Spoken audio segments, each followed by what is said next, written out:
buffalo chicken meatballs. So I've got ground chicken, which is sold in the supermarket. I'm just gonna add a bunch of things to it. So 1 egg, breadcrumbs. You can do seasoned, but these are plain.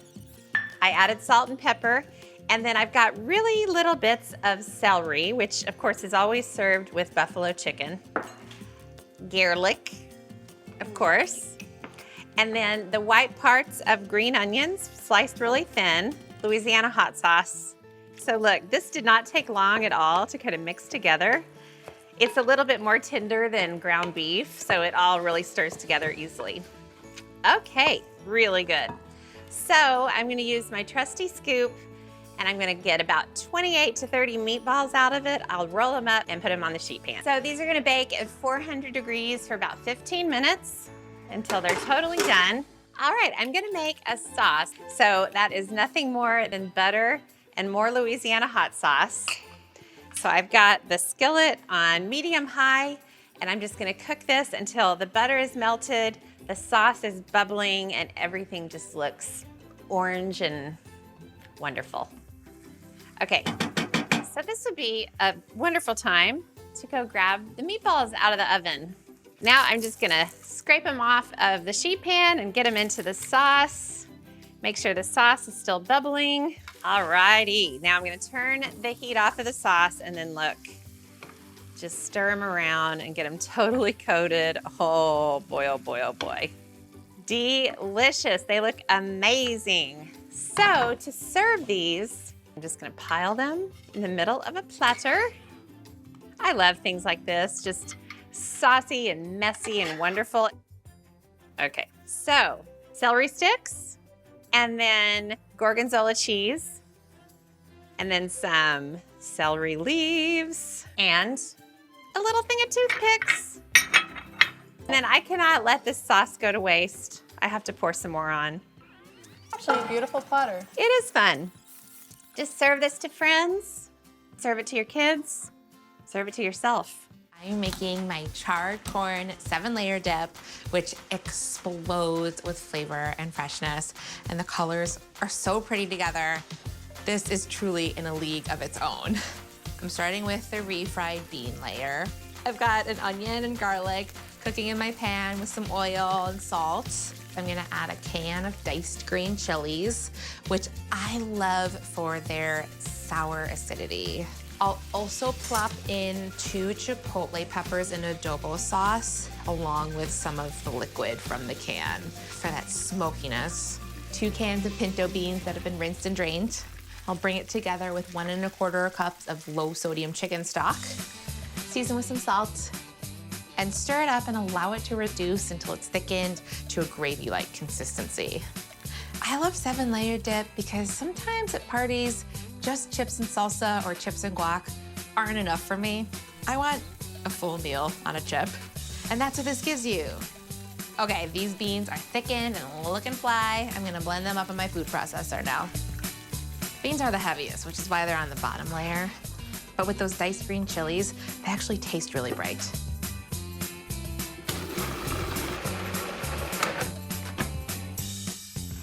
Oh, that's looking and smelling good. I'll spread this out along the bottom. Layer 1 is down, and now I'll get on to layers 2, 3, and 4. For my second layer, I'll whip up a guacamole. I like a simple but lime-heavy guacamole. So I'll start with the zest of a lime. And in my bowl, I've got 4 large avocados. And then I'll also add the juice of not 1, but 2 limes. Next, some chopped fresh cilantro. Season with a couple of good pinches of kosher salt, and then use a potato masher to mash this up. That looks good. I'll spread this right over the beans. Such pretty contrast between the beans and the guacamole. And I like to be really precise and use a small offset to spread it out. Holy guacamole! Layer 2 down. Now my sour cream, spiked with smoky paprika and coriander for extra oomph. I'll plop this on. I love sour cream. Spread this out evenly. Oh, this is like frosting a cake. So satisfying. And now the star of the show, charred corn salsa. I've got my corn here that's already charred. I'll add a finely chopped red onion and a finely chopped Fresno chili. Some cilantro, black pepper, salt, and I'll bring it together with lime juice and olive oil. Many limes were harmed in the making of this dip.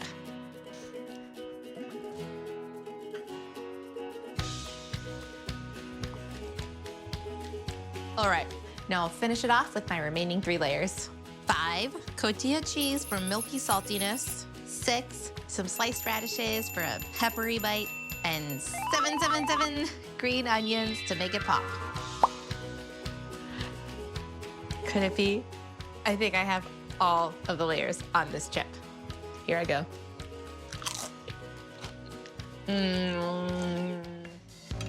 So we're gonna use a California avocado that's nice and ripe. I take the bottom of my knife and I kind of turn it and I just push it off with my thumb. And this way you get right to the flesh of the avocado. Kind of make diamonds right in the shell. And then I can scoop it out with a spoon. I like my avocados, whether it's a guacamole or some kind of relish, I like it to be chunky as opposed to pureed. All right, so how are we gonna flavor this? A little bit of red onion, jalapeños. I mean, I think that you have to be careful with the chilies. I like to have heat kind of all the way through it, but you know, sort of a little bit as it kind of builds in each one of the components. And then some cilantro. For all the cilantro haters out there, try it again. That's what I keep saying. We're building cilantro love all over the country, little by little. If you don't like cilantro, obviously you can leave it out. You can put something like Italian parsley in it, but it's just not the same. And again, I like to coarsely chop this, not too fine, and then some fresh lime juice.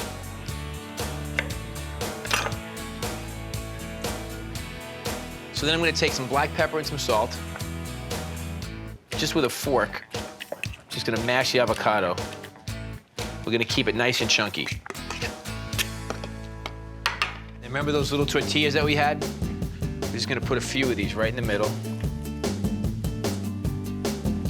And then some fresh cilantro. This says brunch.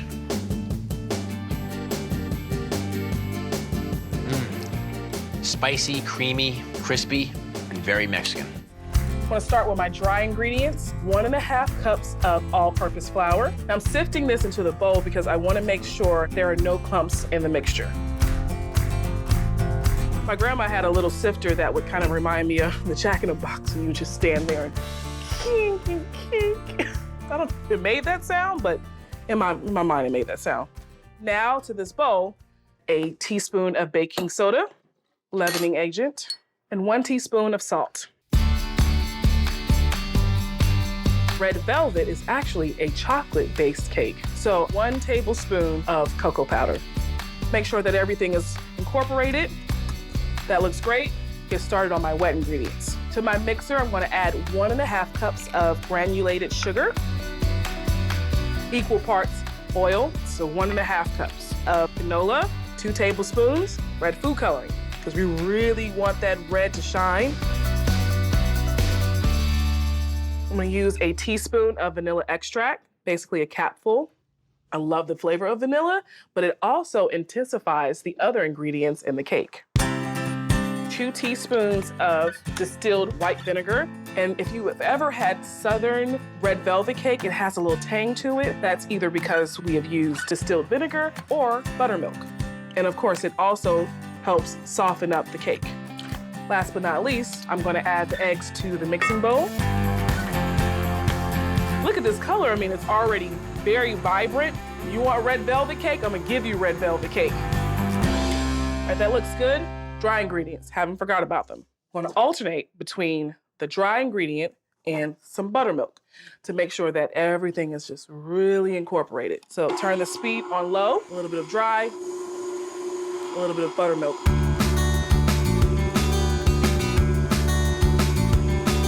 As the red mixture with the eggs and the sugar is now mixing in with the chocolate, it's becoming this deep, rich red color.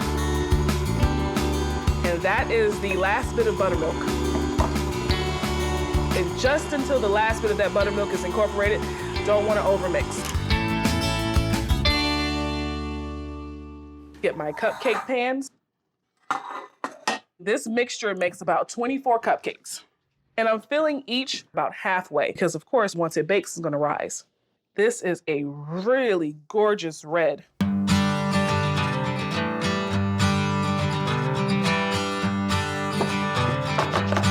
Make sure there are no air bubbles. I have my oven set to 350. I'm gonna bake these for about 15 to 20 minutes. And in the meantime, I can prepare the football-inspired frosting.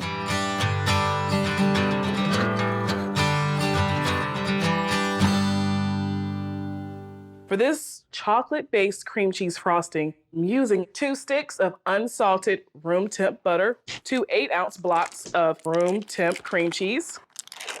I love a cream cheese frosting. It's a little tangy, it's a little sweet, and it's not too much. Mix this up a little bit to make sure that that's really nice and incorporated before I add in my other ingredients. That looks really good to me. I don't see any clumps of cream cheese. I don't see any clumps of butter. Yep, that's exactly what you know what? See? That's why you gotta take your spatula and kind of wipe it across because there's a line of butter here. Not done yet. You need to mix it a little more.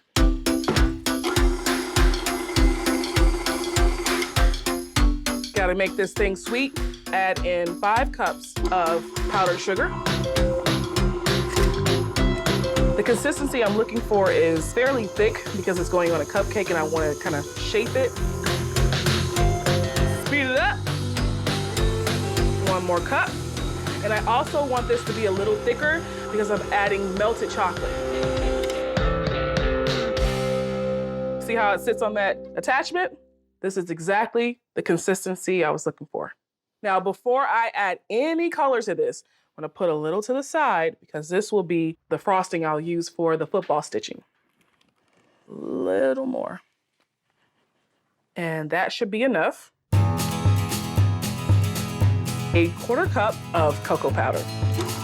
And because I want a deeper chocolate color and I want it to resemble a football, I'm gonna add a couple tablespoons of melted dark chocolate. Mix that right in there.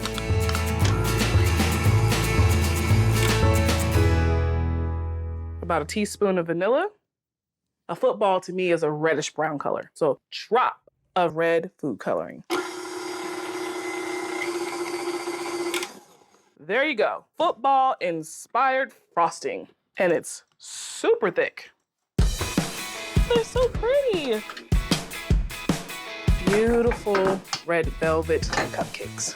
I'm gonna let them cool, and I can't wait till the guys see how cute they're gonna be. Oh my goodness, little cupcakes. I'm gonna take some of that chocolate cream cheese frosting, make it smooth. Take my white cream cheese, go down the center, and then 3 lines across. And got yourself a red velvet football cupcake. Touchdown!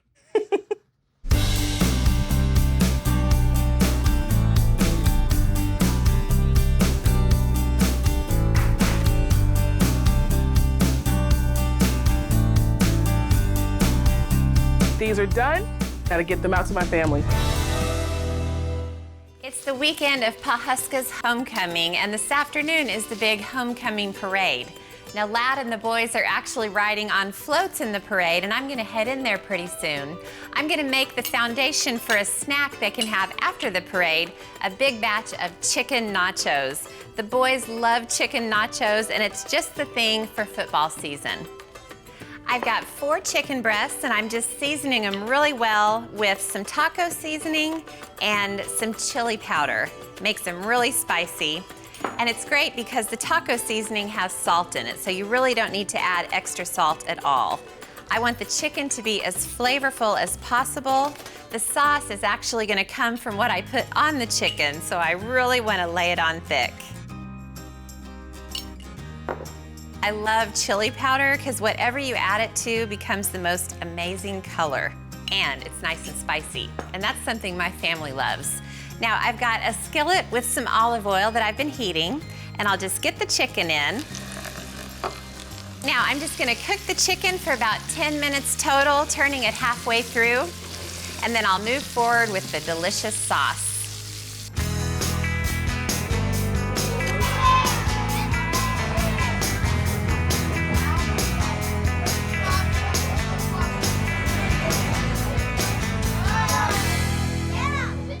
The chicken is fully cooked and it looks and smells amazing. I'll just take it out and get it on the board. And I'm gonna make a sauce for the chicken right in the same skillet. I'll just pour in some water, probably 1.5 to 2 cups. And to help it along, I'll pour in just a little bit of tomato sauce. And then I'll just whisk this together and let this boil up and come together. I love chicken nachos. Well, I love nachos, period. But chicken nachos are a real treat. Shredded chicken with a delicious sauce on it, smothered in cheese, on top of chips. I'm already hungry for them. Now, the chili powder and the taco seasoning add plenty of spice, but that's never enough for me. So I'm gonna add just a little bit of my favorite hot sauce, just to make sure it's got a nice zip to it. Okay, that's looking good, so I'll let that simmer and heat up. And while that happens, I need to shred all of this chicken. And I'll just use 2 forks and go right in with it. There is nothing like football season. And really, there's nothing like football season in a small town like Pawhuska. It really is important around here. And homecoming weekend is pretty much the height of football season in a small town. The parade is a great way to kick it off. All the cheerleaders are there, the high school football players. So it's really fun to see the whole of Pawhuska football represented. Chicken nachos are definitely one of Lad's favorites, so he's gonna be excited when he gets home after the parade. I think shredded chicken is so great on nachos or in any Mexican food. Okay, the sauce looks amazing, it smells divine. So I'm just gonna plunk the chicken right into the sauce, and then I'll just simmer it for a few minutes. Then I'll let it cool, pop it in the fridge, and I'm gonna head into the parade.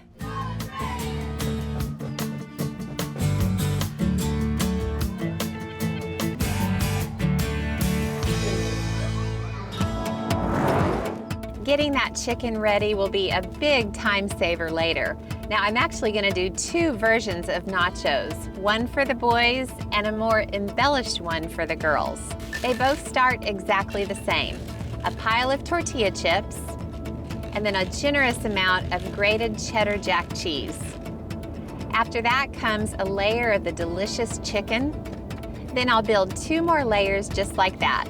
Chips, cheese, chicken, and then I'll end with a final sprinkling of cheese. They go into the oven at 350 until the cheese is nice and melted, and that's where the similarities end. Now the boys will eat the nachos just as they are, but I like to add a few more delicious ingredients. Jarred jalapeños, chopped tomatoes, a sprinkling of black olives, sliced green onions, and a dollop of sour cream. To me, that's what chicken nachos are all about. Before I cook the chicken itself, I'm making a dipping sauce, and it's basically a honey mustard, but it's with maple syrup instead of honey.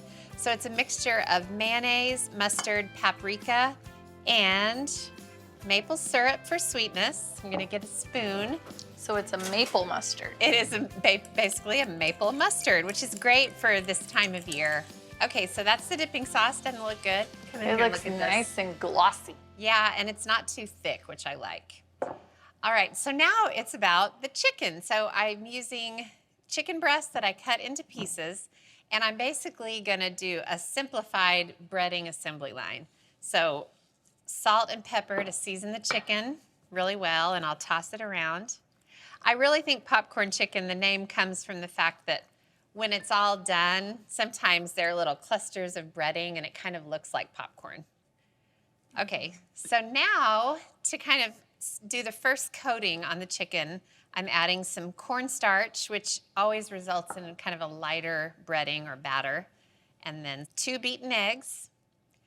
And this just saves the step of having a dish of cornstarch, a dish of eggs, and a dish of the breadcrumbs. So you want to really toss the chicken around just to give the cornstarch a chance to kind of coat and dissolve and make that chicken super sticky. All right, so for that crispy, crunchy outer coating, I've got panko breadcrumbs, and I'm actually going to put half of the chicken in the crumbs and see how much I can bread at once.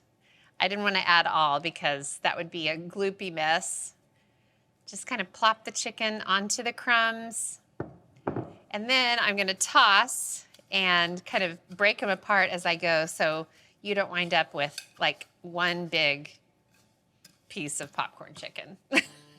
Yum. Okay, I'm gonna take a couple of crumbs and come look at the oil. This is my little trick for seeing if the crumbs are ready. Oh, it's sizzling. If they immediately kind of rise to the top and start sizzling, you're good to go. So, I'm gonna get some tongs, and I'll just grab like 3 nuggets at a time and just drop them in and make sure they don't stick together when I add them to the oil. All right, now I have my trusty spider, and I just move them around the pan. I don't want to slosh the oil out, so you've got to be really careful. Little mom comment, if you have little kids, make sure any pans of hot oil are on the back burner so they don't hurt themselves. And then you just fry until the chicken is done and the coating is nice, deep golden. Now, this is obviously not the typical true tailgate food unless you are a serious tailgater and take like a deep fryer with you. But if you're just having a football watching party at your house, these are super easy to whip up. So, believe it or not, I think the chicken is ready to come out.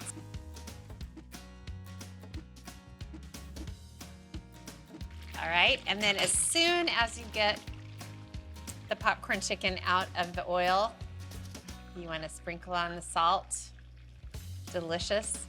All right, I'm gonna let this hang out. I'm gonna bread the second batch and fry it just like this. Second batch turned out even better than the first batch, so give it its little sprinkling of salt. And I have a little dish for the maple mustard. I mean, what can you say? Popcorn chicken.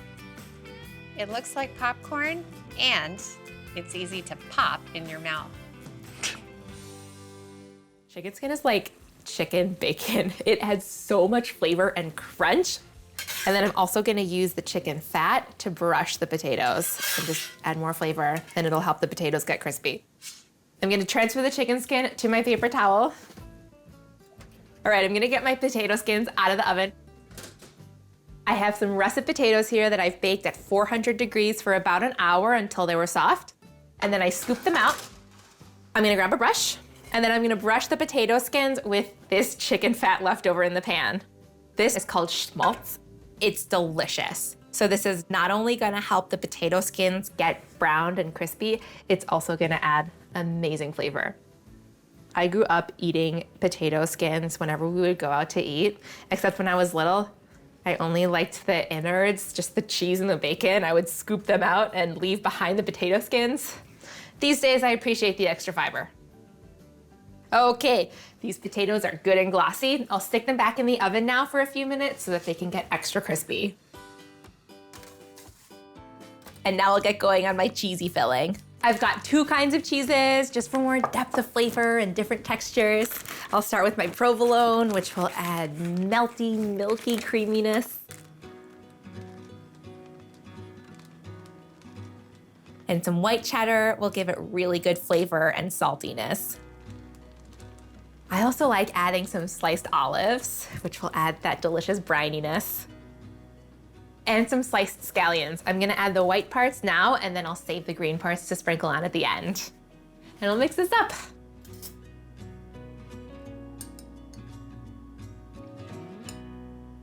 This is so easy, and when you bite into them, they're so satisfying. I'm gonna get my potato skins out. Now, before I add the filling, I'm gonna season them with some salt and pepper. And like a nice deep boat, it'll hold a lot of filling. They're potato yachts.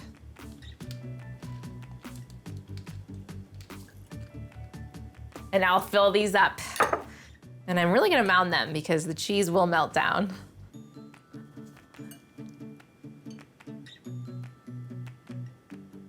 This is perfect. Okay, I'll continue on filling these. I'm gonna stick them under the broiler now for just a little bit so that they get ooey and gooey and melty. And while those bubble, I'll chop up my chicken skins. This is my favorite part, other than eating them. This is just gonna be a chicken skin fan show now. I'll chop these up into little bits. They'll be like big morsels of salty crunchiness. Let me get my sauces. I've got sour cream and sriracha, and I'm starting to smell those potatoes. I'm gonna check on them. I mean, these should be illegal. They are criminally delicious. I'm gonna transfer them to my serving plate. The potato skin is crackling beneath the tongs. And now I'll finish this with an abstract squiggle of sour cream to cool them down. And sriracha to spice them up. And my scallion greens will add a fresh crunch.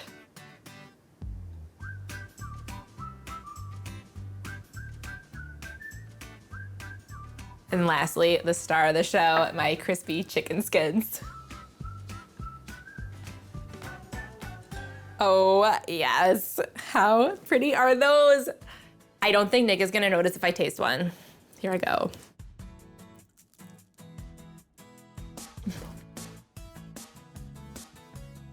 They are cheesy and crispy and chickeny, and they have that perfect amount of heat from the sriracha.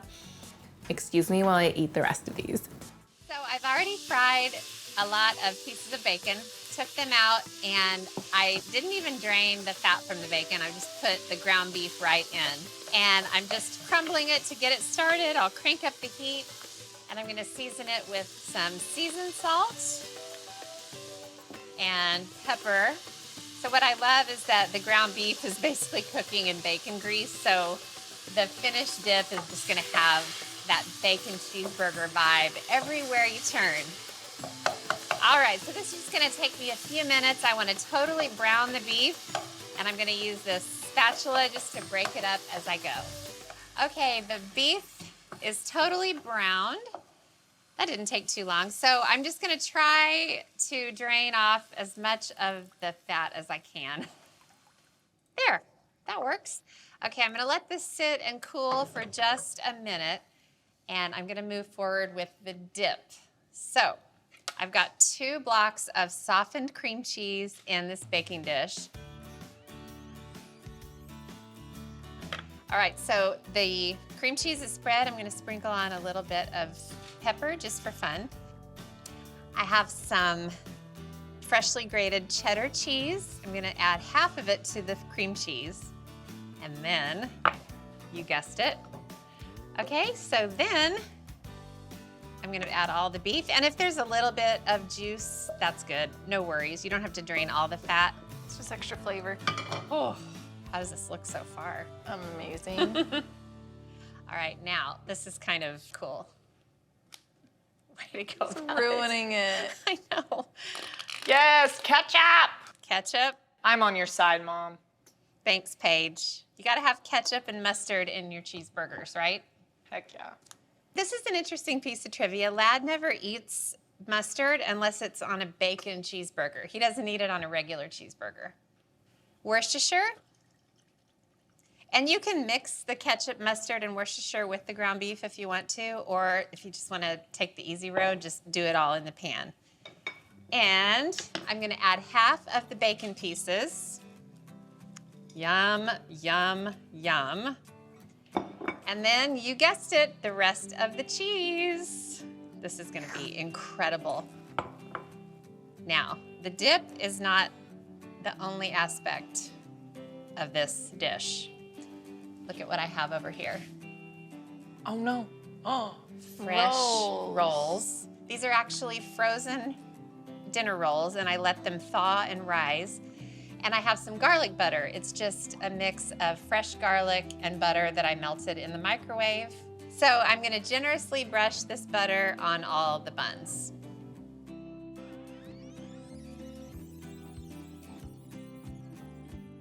Okay, so basically we're gonna turn these rolls into sort of hamburger buns. So I have some sesame seeds and I'll just sprinkle sesame seeds on each of the rolls.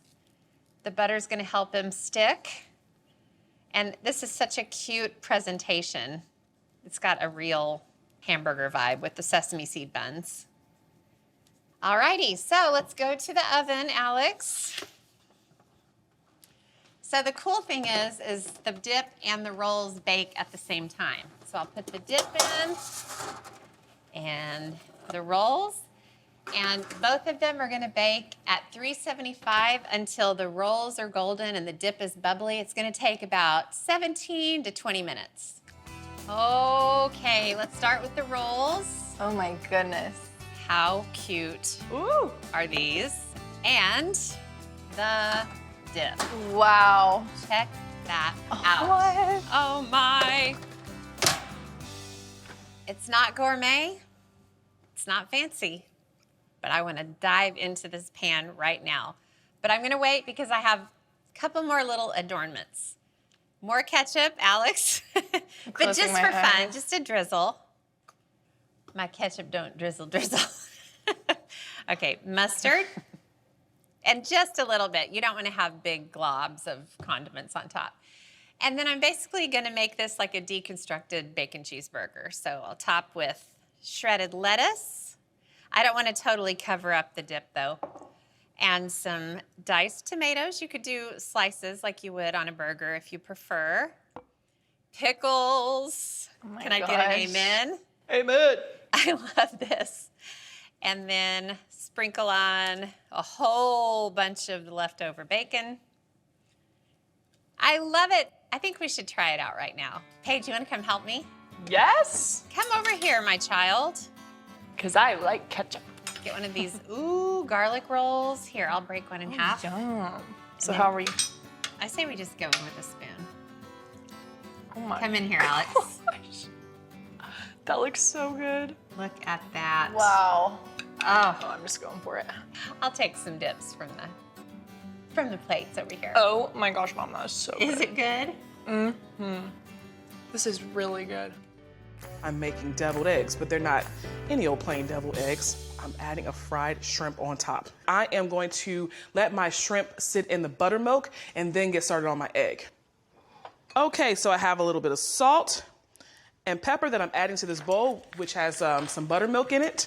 I have about a pound of Charleston white shrimp that I have peeled and deveined. Putting it in the buttermilk helps that coating adhere to the shrimp because, I mean, shrimp doesn't have skin on it, so it needs something to help it stick, and that's what that buttermilk does. Now, if you don't live in a coastal area like I do, you can always use frozen. Just make sure it's thawed. Make sure it's nice and coated with that buttermilk. I have 12 extra large hard-boiled eggs here. I'm gonna use a food processor to make my filling. So I'm just gonna dump the yolk in there, and then I have this cute little tray here that I'm gonna put each half on.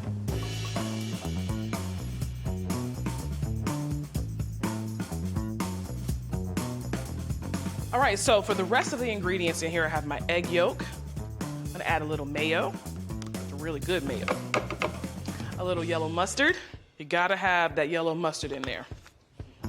A little sour cream, some sweet relish, a little salt, a pinch of my house seasoning. You don't want to make it too salty. And some freshly cracked black pepper. All right, so I'm just gonna turn this on until it becomes smooth. I like putting my yolk mixture in the food processor because I pipe this out into each individual half, so it comes out really, really smooth. All right, so I have a jar here to help keep that nice and sturdy while I add my yolk. Yummy. I have a star tip on my piping bag. Hear my grandma and my mom talking right now. Don't you waste that, get all of that out of there. So I'm just piping this. So I'm starting off like that, kind of holding my bag not too tight because I don't want too much to come out at one time, and just gliding it up just like that. It's gonna be like the bed for my fried shrimp.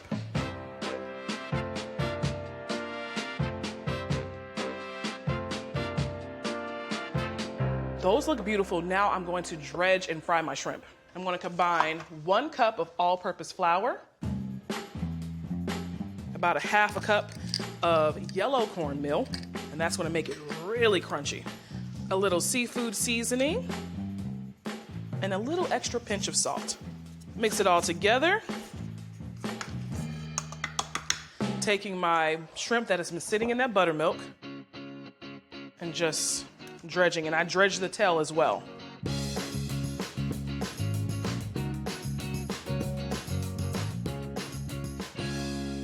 All right, I have my oil heated to 350. I'm gonna fry these in batches until they're golden brown. This is gonna be my first batch. Now, shrimp does not take long to cook, 3 to 4 minutes. I have some neutral oil here, some canola oil. You can use vegetable if you'd like. I stick between canola and vegetable oil. Give that about 3 or 4 minutes. Ooh, these are pretty. All right, I believe these are done. Look how pretty they are. And let me tell you something, you'll know if you've overcooked shrimp if they get a really, really tight curl. I'm gonna build myself an egg.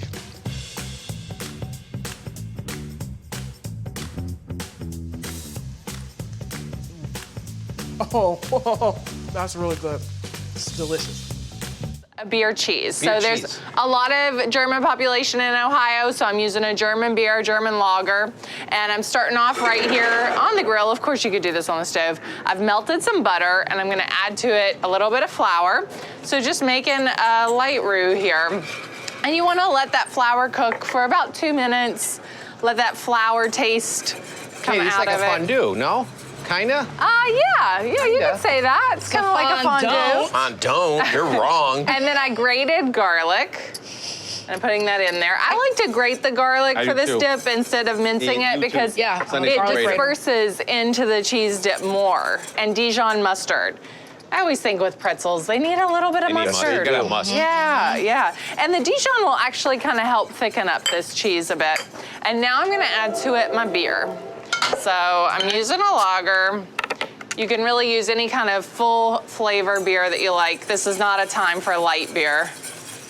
And whisk it in. You don't use it all, you know where to slide it. We keep on talking about like college. I always say the military was my college, but I went to Loyola, but I was so old that I wasn't into the party scene. No, and you're yeah, like- I don't know what those kids You're were like doing. Professor Anderson. You're like, Yeah. I'm a student. Exactly. And now I'm gonna add in some grated sharp cheddar cheese. Sharp cheddar. And just let that, start to simmer, let it melt.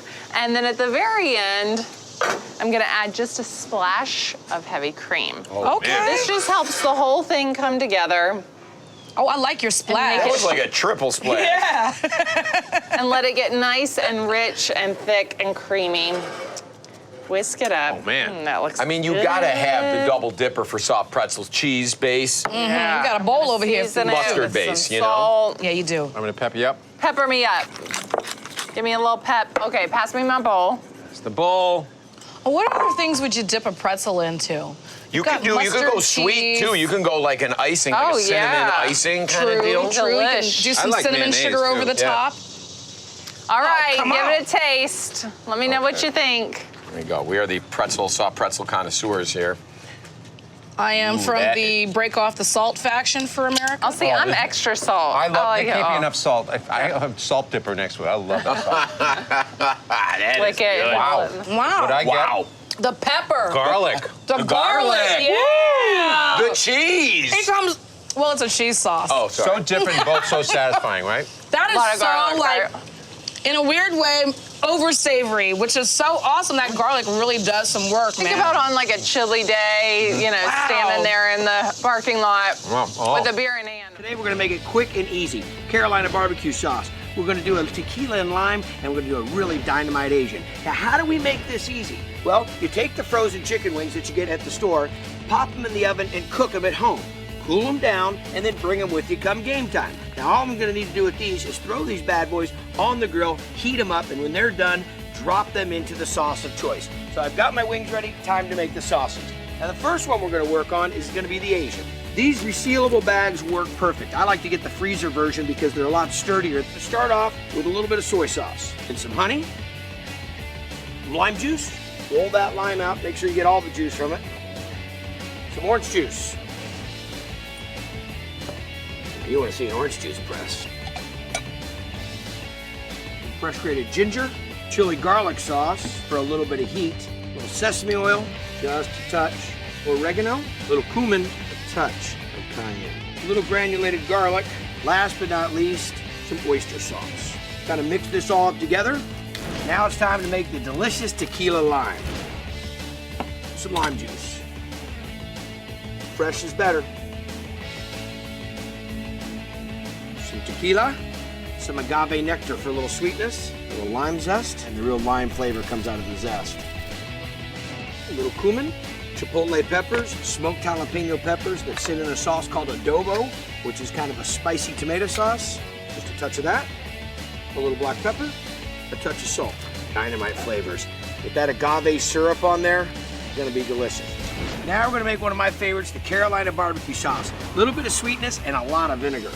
Start this off with some ketchup, some red wine vinegar, a little red chili flake, some chipotle sauce for the adobo, a little dried mustard, some granulated garlic, just a little bit of sugar. And a little mix. Made ahead of time, Carolina barbecue sauce, the tequila lime, and the Asian. So with these all made at home and wings in hand, all you need is a hot grill and you're on. So check that out. Now reheated and these are ready to go. Good stuff. Now for those great sauces that we made ahead of time. Here's the Asian. About a third of these wings are gonna go in here. Take a look at that. Look at all that flavor. The tequila lime with a little bit of that chipotle. You should smell this. Now the Carolina barbecue. So there we go. 4 dishes, quick and easy, made them at home, brought them to the tailgate, heated them up, and tell me that's not money. Look at that dip right there. All these recipes are available to you, foodnetwork.com. Go tailgating. So I use just not impressive at all, but very handy pizza dough that comes in a roll, sold in the refrigerated section. We all know what I'm talking about. And I am going to assemble one of the pigs in the blanket. So it starts with a little bit of marinara sauce, and then a little piece of mozzarella cheese. So then a little pinch of crushed red pepper flakes, just to give it a little spice. A pepperoni, which is Todd Drummond's favorite snack in the world. And then one of these little breakfast sausages. Put it right in the center. And then this is gonna get a little bit messy before it's all said and done, but the messiest recipes are the tastiest recipes. Who said that? Socrates?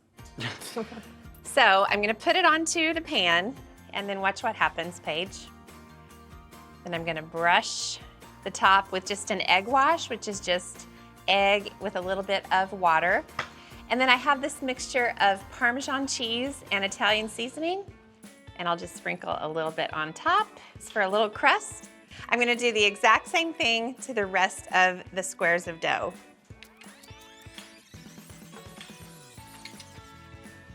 Okay, let's get these in the oven. Ready? Yeah. All right, I'm gonna bake these at 425 degrees for 15 minutes until they're golden. They're gonna be so good. Feel free to gather around. Oh my gosh. Feel free Oh, to. it's so good. How good do, go ahead. How good do they look? Okay, they look amazing, look.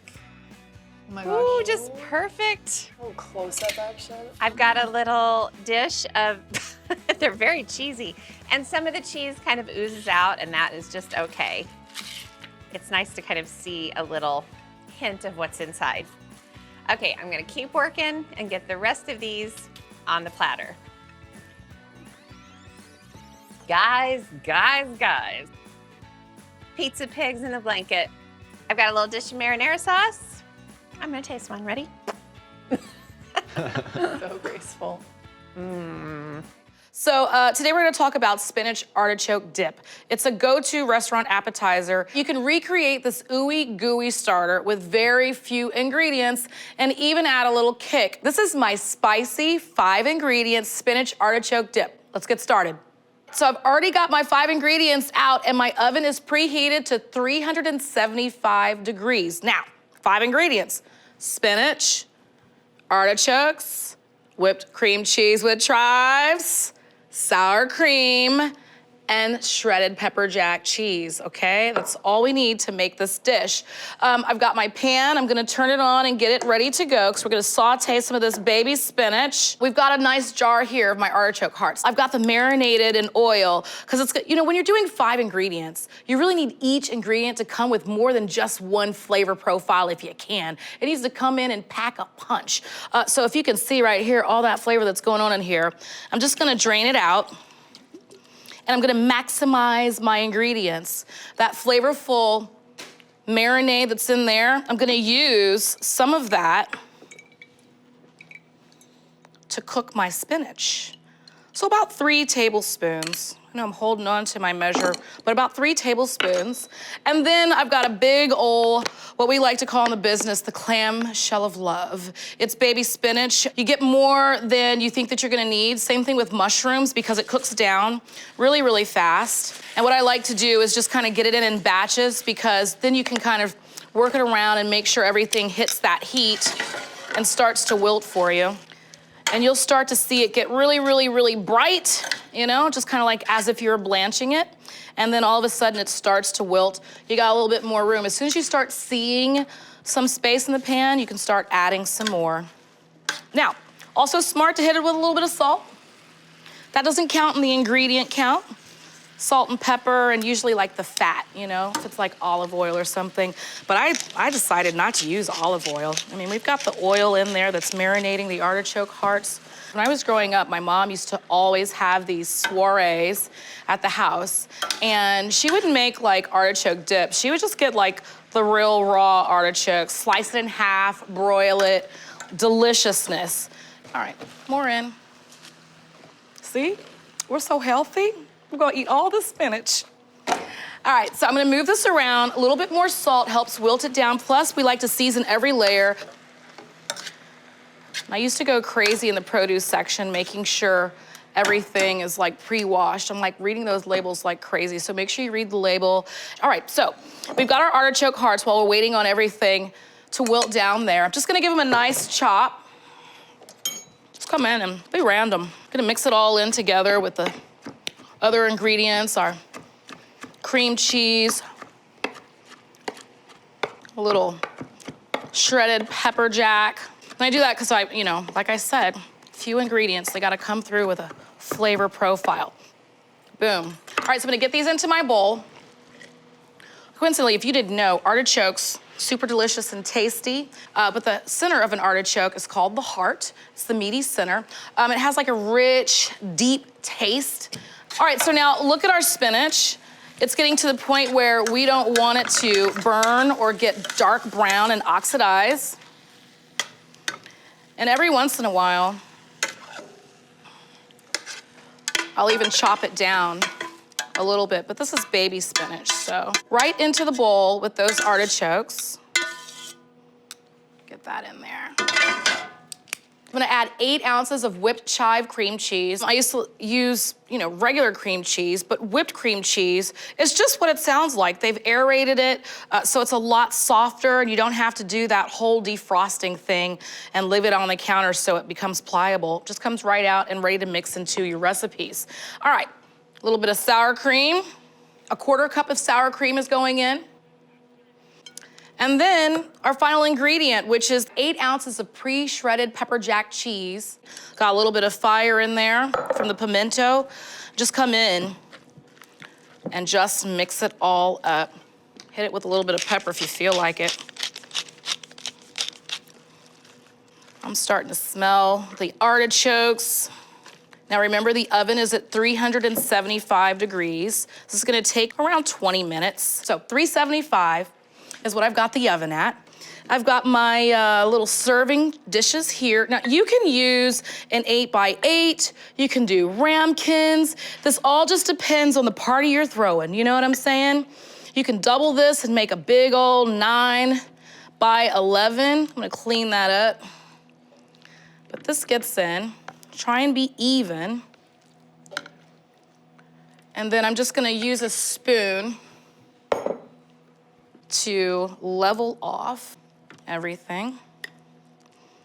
It's okay if some of that hangs over the edge because, you know, when it comes to the table at the restaurant, it's like bubbling and a couple of pieces of cheese are like burnt. That's the good stuff, you know what I'm saying? All right, remember the pepper jack cheese? It's getting double usage here. A little over the top. It's about 4 ounces. And I always say to myself, you know, an ounce is like a slice. So it's like 4 slices of cheese, no big deal. NBD. Okay, 375 in the oven till it starts to get nice and bubbly around the edge. If you feel like it's not golden brown on the top, you can also throw the broiler on for a few minutes to get that curb appeal that you want, getting it in the oven.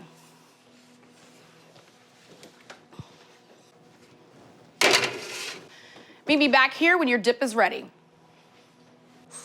Ooh, it's piping hot. You know, when they bring it to the table, they're like, don't touch it. It's really, really hot. It's like, we know that. I want to burn the roof of my mouth with this stuff.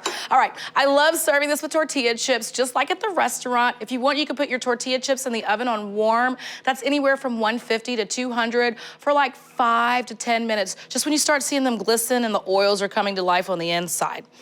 Let me dig up in here. What? Ooh, I like it when the chip breaks. It lets you know it is talking business in there. Look at that. Piping hot goodness. You know, I'm gonna burn my roof in my mouth. I don't care. 5 ingredients. It gets no simpler, so you can make this warm, creamy, and full of melty, cheesy goodness. Definitely one of the most satisfying appetizers around, in my book at least. This is my 5 ingredient spicy spinach artichoke dip. Hope you enjoy. They're really cute little bites with lots of fun things on top. So I put some ground beef in a bowl and I just pressed in a clove of garlic for extra flavor. And then for more flavor, just a couple dashes of Worcestershire. I'm also adding salt and pepper. That is a pretty simple mixture. Okay, that's all mixed together. So I'm gonna pinch about 1/6 of the mixture and I'll just make a little miniature patty. And I'll just kind of form it in a pretty thick patty. It's pretty much a meatball that's been flattened a little bit. I cooked 4 slices and it's just perfect. Not too crisp and not too chewy. Now I'm gonna add the patties to the skillet. Okay, now I just have to let these cook. They'll take about 5 minutes on the first side, so you just have to be patient. Okay, the patties are looking good. It's just time to flip them over so they can cook on the second side. I'm gonna put cute little squares of cheddar cheese on each one. I'm actually doubling up and doing 2 pieces. They're pretty thin. And these are bacon cheeseburger bites after all, so I want to make good on that promise. The patties aren't going to take too long to cook through, so I'm going to put the lid on, and that'll help the cheese melt. Hallie's going to be here any second, so I'm going to start pulling together the burger bites. The cheese is perfectly melted. It pretty much just enveloped the whole burger bite. It's leaving a little bit behind in the skillet, but most of it is on the burger bite, and that's exactly what I want.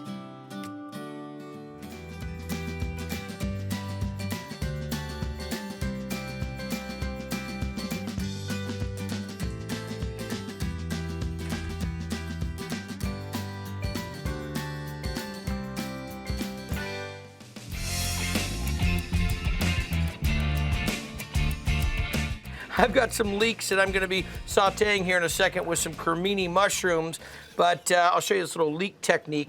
Remember, when the leek grows, it's growing up like this, so the opportunity for sand and dirt and everything to fall down into those crevices is really happening. So what we wanna do is I cut mine. Makes it a little bit easier to clean. And then I'll just give them a quick little chop, drop them into the water. I can swirl them around with my hand and just kind of wash them like that, or rinse them, I should say. Some people leave the rounds together, but what I find is that if the rounds don't get completely broken apart, you have a chance of getting yourself some sand and some dirt into it. So this is all gonna come together. Well, I'll just do it with my hand. This is all gonna come together for a fantastic stuffed potato skin. And actually, I gotta drop some of the potato skin, so let me let this settle down here for a second. Some baked potatoes, just left with about a 1/4 inch interior right there. Salted them before I roasted them.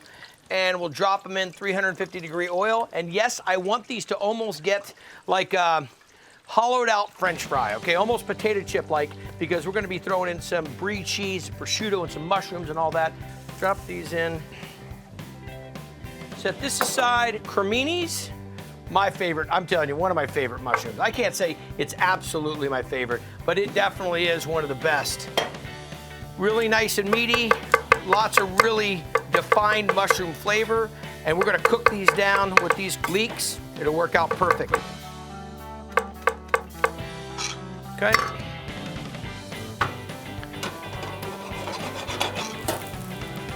Bring it right over. Drop these in, and you know what this needs here is just a little touch of thyme. I got some fresh thyme standing by. That's all gonna cook down together. Throw a little more heat on it, and all the thyme comes out together, and just the leaves of the thyme, okay? I know this seems a little bit more refined than you're thinking game day food. Now, the skins, like I said, you have leftover potatoes. What are you gonna do with them? Well, we're gonna put a little bit of mushroom mixture in there with the leeks, okay? So we'll crumble a little brie in there, and then what would be the next thought? Okay, yeah, prosciutto. There's gonna be some Italian cold cuts for sure, so look at this. There you go. Some nice prosciutto, thinly sliced. We'll just tear off a few pieces, lay it right up on top. That'll get nice and crusty, kind of like bacon. So I'll knock these out, fill them up, pop them in the oven, let them melt one more time. Whoa, coming over hot. Look at those bad boys, huh? That's potato skins like you've never seen before. Cook these potatoes, scooped them out, deep fried them, filled them with some cremini mushrooms and some leeks, then a little brie, of course. But look at this, mushrooms, brie, prosciutto. A little kiss of the leeks in there. Chives on top. Game day. Looks like wedding food, isn't it? I grilled 2 ears of corn, and I just finished slicing the kernels off of the second ear, and I'm gonna get the kernels into a bowl. So that's the corn, and now I'll make the dip base, which is really creamy, rich, and flavorful. I'm using a little food processor, and I have some cream cheese along with sour cream. See if I can fit this into this little food processor. And some lime juice, just to give it some zip and interest. And 3 different spices, some cumin, not too much of anything, paprika, and cayenne, which is really nice. It gives the corn dip some nice spice. I'm also gonna add some hot sauce, which adds heat, but it also gives it some extra flavor. Salt and pepper, of course, and a pile of green onions. Talk about flavor. And then I'll get the lid on and mix this together, and then I have some more things to add. So far, so good. Now I'm really gonna up the game here. I have 3 different cheeses. So I just added Monterey Jack queso fresco that's crumbled, and cheddar. And now I'm gonna let the teeny tiny food processor do all the work.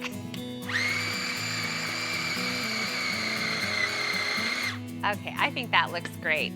This dip has great texture, and you don't have to overmix it. If it's a little bit lumpy and you can see little shards of grated cheese, then even better. So I will scrape this magnificent, cheesy, creamy, spicy mixture into the corn.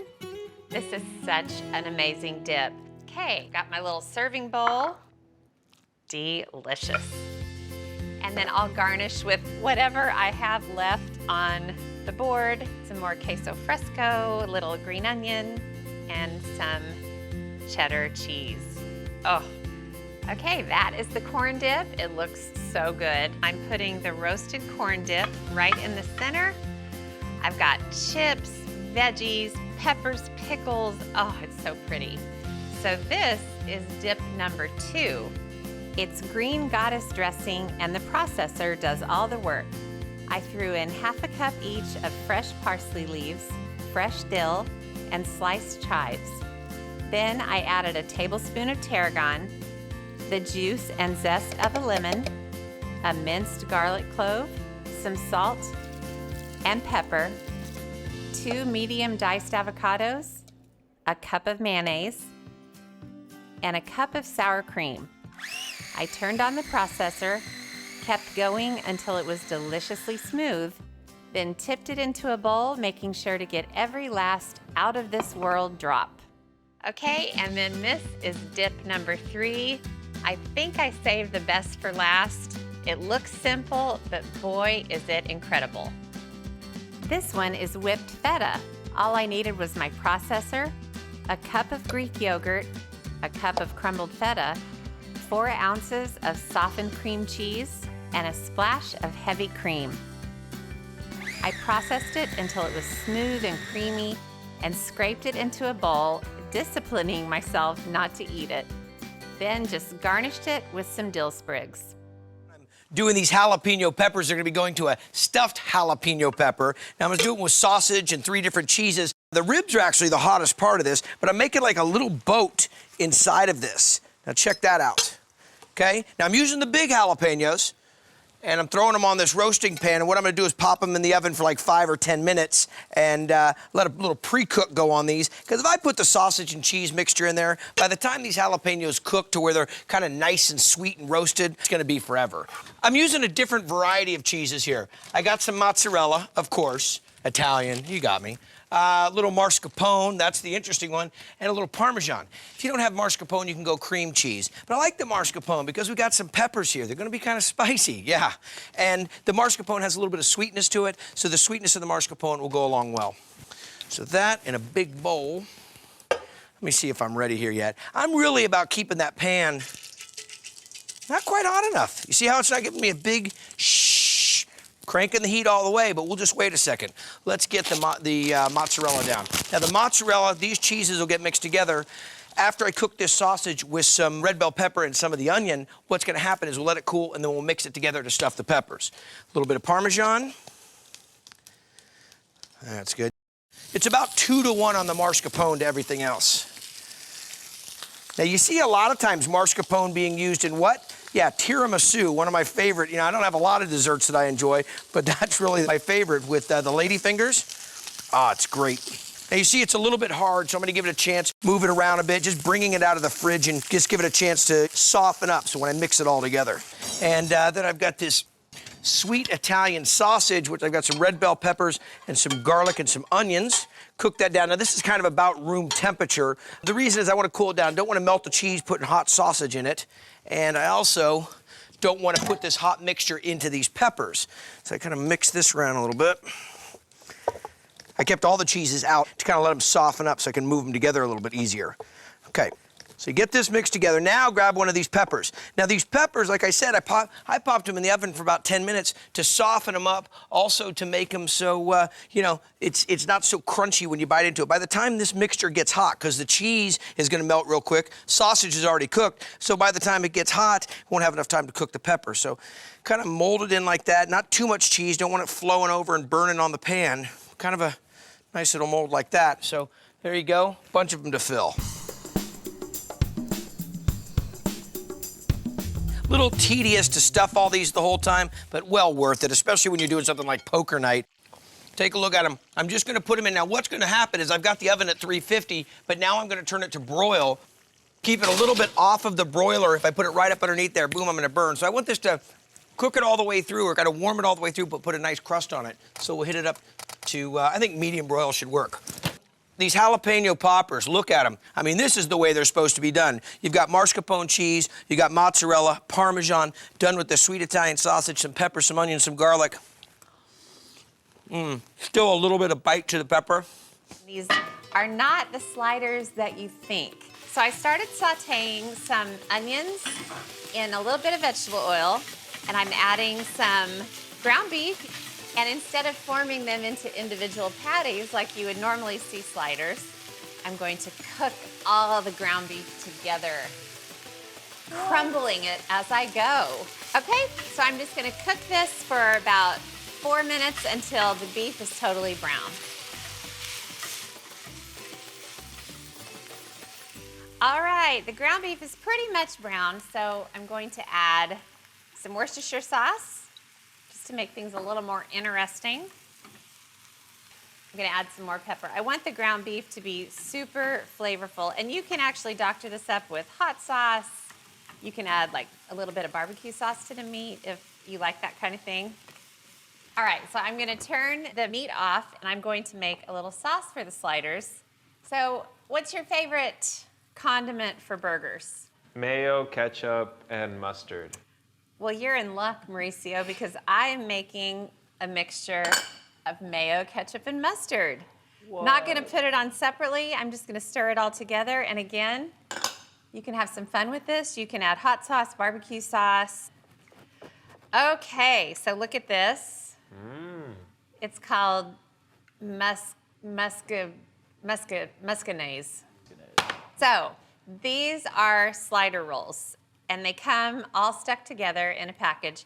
I cut them through the middle, put them on the pan, and I toasted them in the oven just until they were starting to get brown. So, watch this. All of the sauce goes on. It looks like a lot, but it's really not as much as you think. And then you want to spread it so it really gets out to the edges. These are cheeseburger sliders, so I've got some grated cheddar jack, and I'm gonna add half of it right on top of the sauce. And then I'm gonna add the ground beef.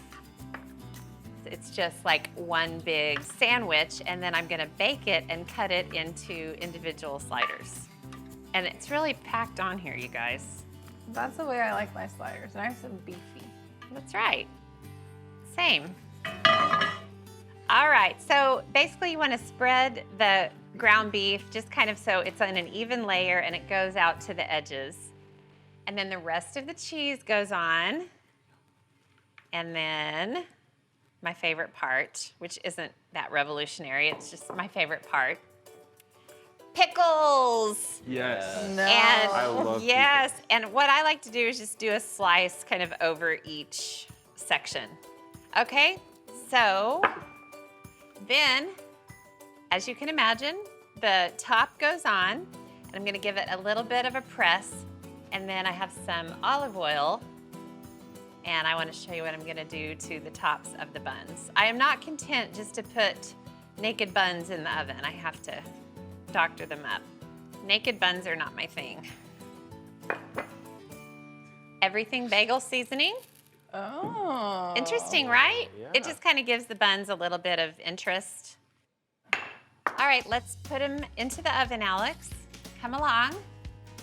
375 degrees, just until the cheese melts and everything is piping hot, and then we'll dive in. Ooh, ooh. Oh my goodness. The tops of the rolls got a little toasty. I love it because they kind of look like pretzels almost. They kind of got that pretzel-y color about them. So then all you have to do is just kind of very casually run a knife through and just cut off however many sliders you want. 1 for me, 4 for Mauricio, Yes. 7 for Stu. Yes. Check it out. Wow, those look amazing. Yummy, right? Who wants to taste this? Me? Mauricio. Yes. Stu? I do want to try one. I know you wanted to. And how good would these be with like jalapeños on them? Oh, Oh, sorry. say less. Whoa. Yummy. The thaw. Their sauce is amazing. Thumbs up? Double thumbs up. Double. For dessert, I'm making my oatmeal cream pies, which are sweet and chewy and dangerously good. One bite and you're a kid again, and it's a snow day. It's the best day ever. I'll start with my cookie dough. I'll combine my dry ingredients. 1 3/4 cup of rolled oats. Honestly, the only thing better than an oatmeal cookie is 2 oatmeal cookies with cream cheese filling in the center. 1 cup of all-purpose flour. 1/2 teaspoon of baking soda, and 3/4 teaspoon of kosher salt. Oatmeal cream pies are really sweet, so I like them to have a little extra hint of salt. I'm getting flashbacks of these oatmeal cookies with chocolate chips that my mom and sister and I used to make when we were little. We were always an oatmeal chocolate chip family, not oatmeal raisin. Today I'm making a slight variation though and using rainbow chips because it adds that extra crunch and cuteness.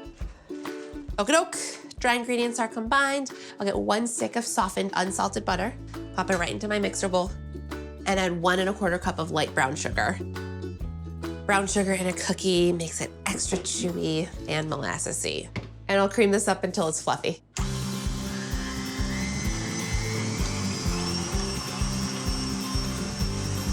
I'll crack and add 1 egg. I'll drizzle in 1 tablespoon of molasses to boost that molasses flavor from the brown sugar and also add a little bit more chew. And 3/4 of a teaspoon of vanilla. And then I'll reduce to low and add in my dry ingredients. That looks great. And once this is just combined, I'll pour in the best part, the rainbow chips. In they go. The hilarious concentration of rainbow chips in here is making me really happy. I've got 2 baking sheets lined with parchment and a 3 tablespoon scoop. I'll scoop out 8 cookies onto each pan.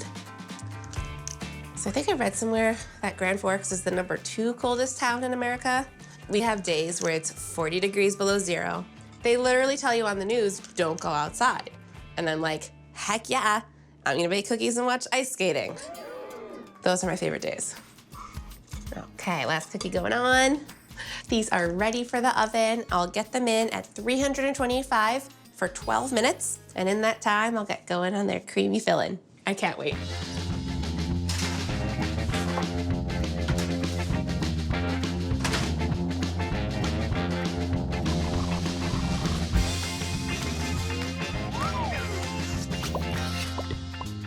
This is basically a cream cheese frosting with an added bonus of coconut oil. It's a nod to the classic nostalgic shortening that you usually find in oatmeal cream pies, but I love the extra coconutty vibe that it adds. I've got 6 ounces of softened cream cheese in my bowl.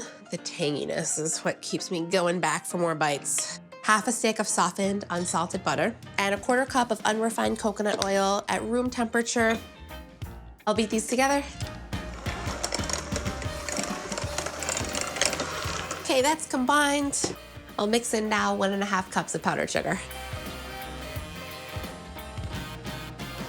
When I was a kid, it was the joke to mix the powdered sugar in on high and say, it's snowing, because the powdered sugar would get everywhere in the kitchen. I don't want to do that today. I don't feel like cleaning. I'll scrape the sides to make sure all the powder gets incorporated. I'm gonna add some salt and vanilla. And I'll get this good and smooth and fluffy. As fluffy as a blanket of snow. I'm ready to assemble. I'll plop some filling onto the center of a cookie. And this is the extra satisfying part.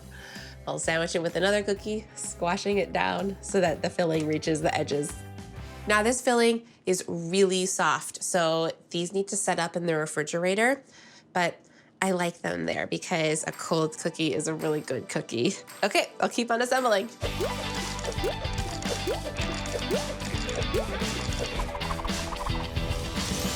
Well, I won't say snow to these.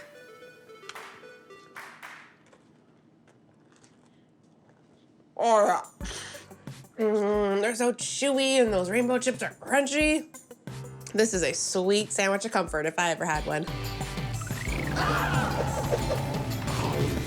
I'm going to start on these Philly cheesesteak egg rolls. Now, at Tex Wasabi's, we do an egg roll of the week. And this was one of the first ones we came out. I think this actually started egg roll of the week. And this is where we take all these ingredients that we love. Maybe it's a tequila chicken one week.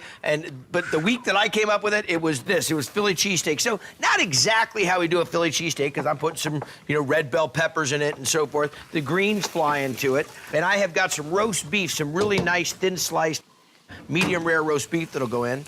Hit a little bit of salt, touch of pepper, and we're just gonna kind of sweat these, Petey. We're not gonna necessarily get after them in a full caramelized state. Look at this roast beef that I've got here. Now, leftover, if you've got some prime rib, that's a dynamite. The ribeye is, I think, one of the best pieces of meat that you can use in doing a Philly cheesesteak. So we'll pop this right in. on top of that. You want the wide shred here, right, bro? Yeah, no, that's got fine. weed. We're just gonna, what we're gonna do is the heat that we have going on here with the peppers and onions and the meat, we're gonna kind of mix that around, take that away, put it actually into this strainer setup that I have right here, or we could put it into a kitchen towel and kind of squeeze it. But we don't want all that extra moisture. We roll that up in that egg roll skin and seal it up with a little bit of egg and fry it. And actually, I'm gonna use your oil. What ends up happening is moisture isn't your friend. It kind of starts to come out, kind of breaks. Sometimes we'll actually have an explosion, and you don't want an explosion in your oil, right? Okay. No way. I'm just knocking out the finale of my Philly cheesesteak egg rolls. I let it soak here a little bit to get some of the moisture out because we don't want the egg rolls to explode. But I got some pepper jack cheese and some roast beef, red and green bell peppers, a little salt and pepper. Now what I did is I dredged my wonton skin in a little egg wash with some milk there, roll this over from the front, kind of pull it a little tight. Don't want this thing to pop on me. Over that side, and then just give it a little roly roll. The egg wash kind of seals it shut. Bam, we go like that. Oh boy, I took Emerald's line. I don't want to drop too many of them, and I drop them individually so they don't stick together. And I'll have to just kind of move them a little bit. Now, here's a good little technique. If you want to make these egg rolls ahead of time, they will stick. As soon as the dough gets wet or the wrapper gets wet, they'll stick to each other. Little rice flour wrapped around each one, will, or, you know, dusted on it will work great. Or a little bit of parchment paper around each one individually. Okay, so Philly cheesesteak egg rolls right here, like we do at Tex Wasabi's. Take a look at those bad boys right there. Big pizza oven in the backyard, wood-fired. Yeah, you got to start it up about 3 hours before you want pizza. But there's been many a time where the kids will say, we want pizza. I'm digging around, it's whole wheat flour this and making sauce out of nothing. This is just a nice, quick, easy sauce to work with. We're gonna get some onions, some garlic, some chili flake. We'll put it all in there, okay? Chop on the onion. We'll veg oil down. Okay, so that's looking good. Let me preheat this bad boy. Now here's the key to this. You know, pepperoni has a tendency to kind of sweat a little bit. You know, it's made up of the fat and the meat and it's cased. Well, what happens is when we cook it down, that's what we love about a pizza, is that it cooks the fat out and kind of sits up on top of the pizza, and that's what makes it taste so good. But sometimes it'd be a little too oily. So what I'm gonna do to kind of beat it to its punch is I'm gonna take some of this pepperoni, give a little slice just to start some off, and I'm gonna sweat this pepperoni to help it out and give a little olive oil to do that. And what I'll do is let this get nice and crispy, almost like bacon. So it's gonna have that crispy pepperoni thing we love inside of the dip. Into this, a little bit of garlic. And this is gonna be for my cheese mixture that's gonna go on the bottom of this entire dip. There's a little dice on the garlic. A little cream cheese. 1 egg. Some salt and pepper. A little bit of that chili flake, some oregano. Mix that into that cream cheese before I get all of those cheeses in there and make it real tough on myself. Little ricotta cheese and about 2/3 of the cup of that. And then Parmesan, you can't beat the saltiness of that. Now, here's the cheese mixture I have on the bottom of this. Cream cheese, ricotta cheese, and a little bit of the Parmesan cheese. Now this fast tomato sauce or pizza sauce, it's really thickened up. I let it reduce the San Marzanos, the peppers and the garlic. Next, some cremini mushrooms, some onions, and some red bell pepper. Look how nice those mushrooms are in there. Perfect pizza toppings. Now look at this, the pepperoni. I subliminally was forgetting it because I just wanted to keep there as a snacking tray. Those pieces, no, you don't want to put those in here. You want to leave those there. So the pepperoni goes on. Now the fresh mozzarella. Look at this. And here's the cool thing. This dip is ready to go. Just because it's a little bit to the right to the rim, I don't want it to be bubbling over. Lori gets really mad. Okay, we'll throw this down. 350, 15, 20 minutes. We'll let it go. Got some pizza dough, just kind of rolled it out, hit it with a little salt, little oil, cooked it off, and then right into this. Look at that. There's the cremini, the bell peppers, the mushrooms, the onions, the garlic. There's the little ricotta. You can, it's like, again, pizza on a stick. Perfect game day food. First, we need a main course, and I thought with the Caesar salad and pancetta, it'd be great to have buffalo chicken wings with blue cheese dip. Take off the wing tip, and then cut the rest of it in half. So the wing tip is really not used. I reserve it for chicken stock, and then these 2 pieces I'm gonna make buffalo chicken wings out of. So, onto my sheet pan. Usually buffalo chicken wings are fried, but I hate dealing with a big pot of boiling oil, never mind how dangerous it is. So what I'm gonna do is I'm gonna brush these with really spicy butter and then broil them, and I think they're just delicious. So for the spicy butter, I've got 4 tablespoons of butter melted. I'm gonna add 2 teaspoons of hot sauce. It's really hot. 1 teaspoon of salt. And 1/2 teaspoon of cayenne pepper. Even hotter. But remember, we're just brushing it on. I'm just gonna mix it together.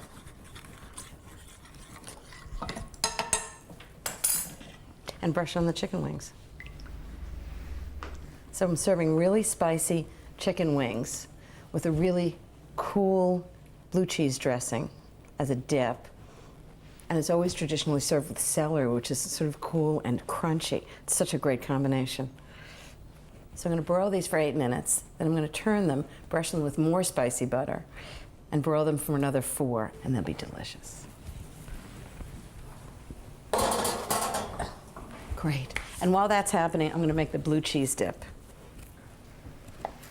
So I need 3/4 of a cup of gorgonzola, crumbled, right into the food processor.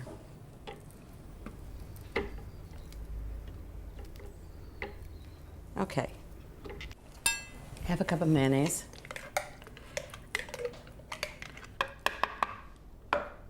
1/2 cup of sour cream. Just a splash of milk to thin it a little bit. Some Worcestershire sauce.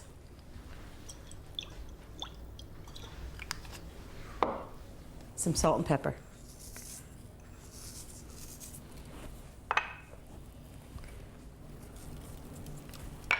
And just puree it up.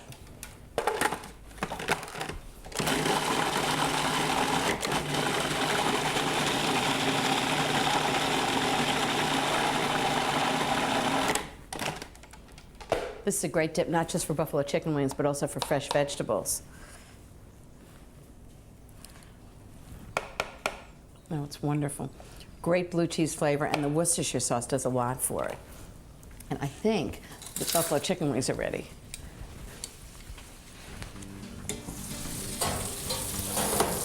Ah, how good do those look? So I'm just gonna turn these and brush them again with a spicy butter. And 4 more minutes in the oven, they'll be done. Pepperoni pizza queso. You heard me. It truly is the best of both worlds. I'm using flavors from both dishes in a big way.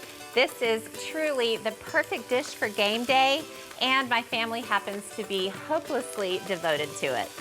Now I'm gonna start by sauteing onions with 3 colors of bell pepper, green, red, and yellow. You can use whatever color you want. And then I'm gonna stir this around. Now these need to cook for about 5 minutes until they start to soften. So while that happens, I'm gonna prep the cheeses. I have 5 of them. First, I'll cube the processed cheese, 8 ounces, and then grate 4 ounces of cheddar, 4 ounces of mozzarella, the same amount of fontina, and it's just a matter of taking the lid off for 2 ounces of Parmesan. You know what I say, why have 1 cheese when you can have 5? That's pretty much my approach in life.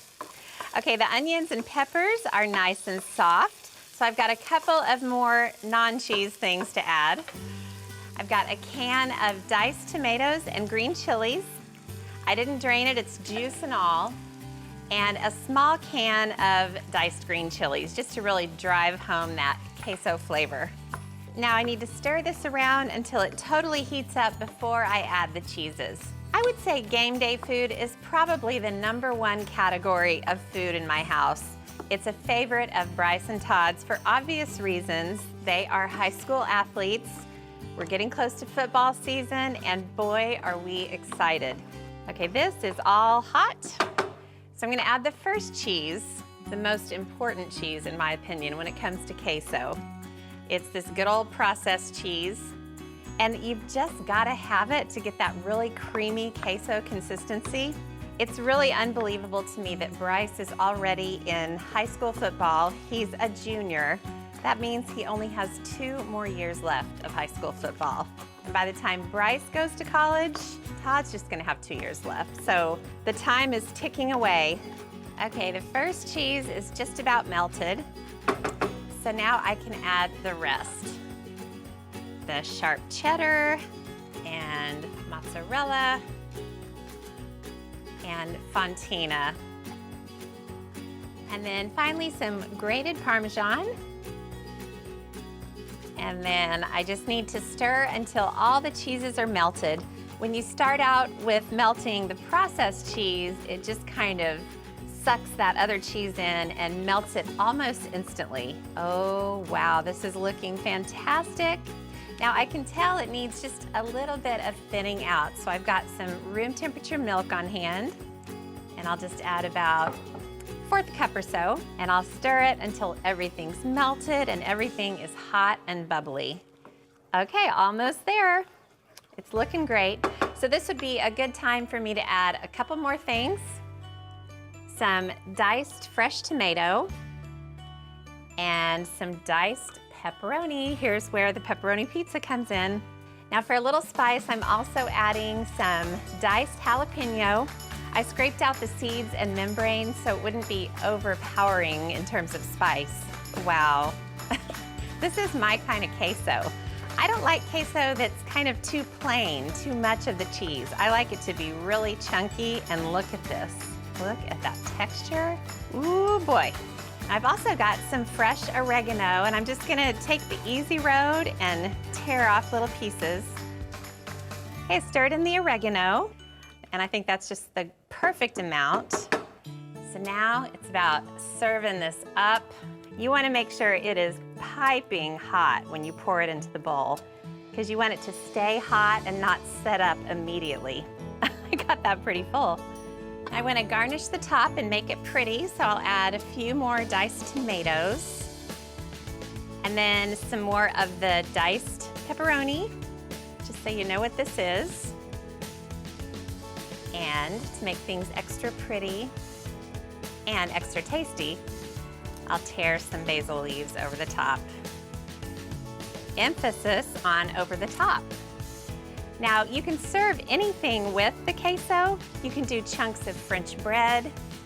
I'm just gonna throw all caution to the wind and serve it with nacho chips. No plain tortilla chips will do for this dip. It is a flavor explosion. All right, guys, pepperoni pizza queso. So delicious. This right here is some Italian turkey sausage and some ground beef. Just hit it with a little bit of onion, and this is gonna be going for these great GUY-Talian nachos. Let the meat kind of cook down, get nice and brown, a little crisp to it. Just gonna hit a pinch of some garlic. I'm not worried about the garlic burning right now because there's so much moisture in the pan. I'm gonna let this turn the heat down a bit. These are gonna be topped on top of some great Italian nachos. And speaking of great Italian nachos, I need to work on the salsa for that. Capers and peppadews. You know, I love the peppadew. And this kind of sweet, a little bit of heat, but it's gonna be a great basis for this. So some tomatoes, some onions, all gonna go together to make this great Italian salsa.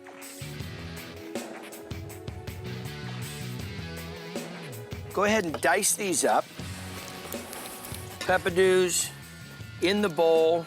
And to really give this Italian salsa its own little kick, just a touch of that great peppadew liquor that's in there. Next up, tomatoes. It's a lot of tomatoes, but it is a salsa. Chop those capers up so they're not little briny buds that scare somebody when they get a bite. Next, red onion. And now some parsley.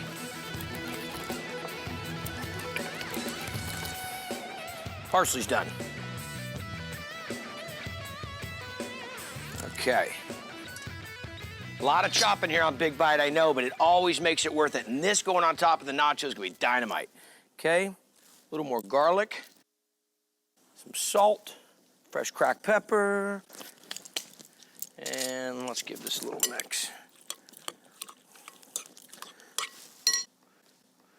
And a little olive oil on top of that. Not too much, but wow, look at that. Now I'm gonna get into doing some of the, well, it looks like some chips for the nachos here. These are wonton skins. So drop them into the oil, separating them a little bit. Don't wanna put 2 or 3 at the same time. Let's get a few of those in.